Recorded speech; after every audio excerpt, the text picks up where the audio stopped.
Good. Alright, hey guys, my name is Courtney.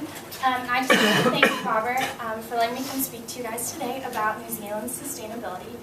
Today I'm going to talk about my connection with New Zealand, the kind of image of sustainability that they want to present, and there are two main industries that kind of conflict a little bit with that image. So let's see, it was this past winter break actually, I spent 3 weeks in New Zealand on a study abroad trip through Virginia Tech. And the main theme of that course was humans and the environment.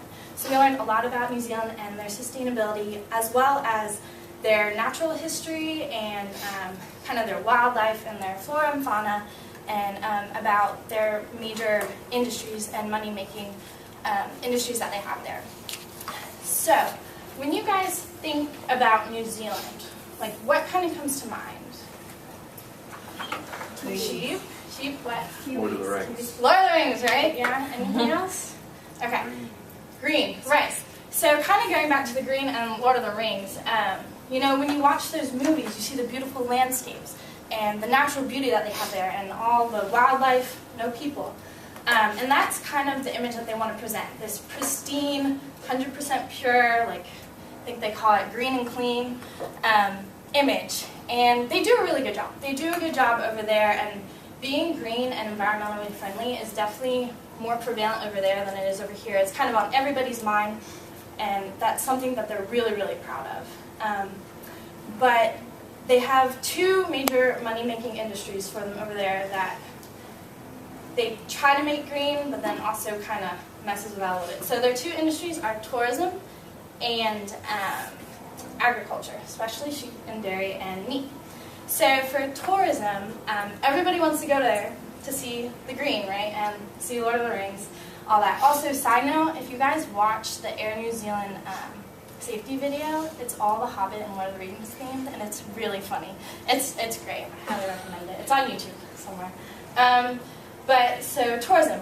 However, if everybody is there, you don't want it to be overcrowded, right? And that kind of, if everybody is there, that kind of disrupts the natural beauty of it. So they have to work on that. And then also, New Zealand is very isolated. It's out in the middle of the ocean. It's kind of near Australia, but actually pretty far. I'm not sure how close closest landmass is, but they're pretty far away from everything. The only way you can really get there is by a plane. Planes take a lot of gas.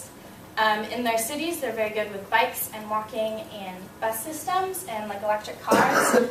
But to travel around the country, you have to take boats because there's two islands, or cars, also gas. So that's not always environmentally friendly, right? So they try to come up with cleaner and other fuel versions, but those are kind of a little expensive right now. So that's an issue. Also, agriculture. Their main agriculture is dairy. And the problem with that is that they're trying to save land for wildlife and conservation. However, I mean, they have agriculture, and that's a huge moneymaker. Do they use the land for agriculture, or do they use it for wildlife? Kind of a toss-up.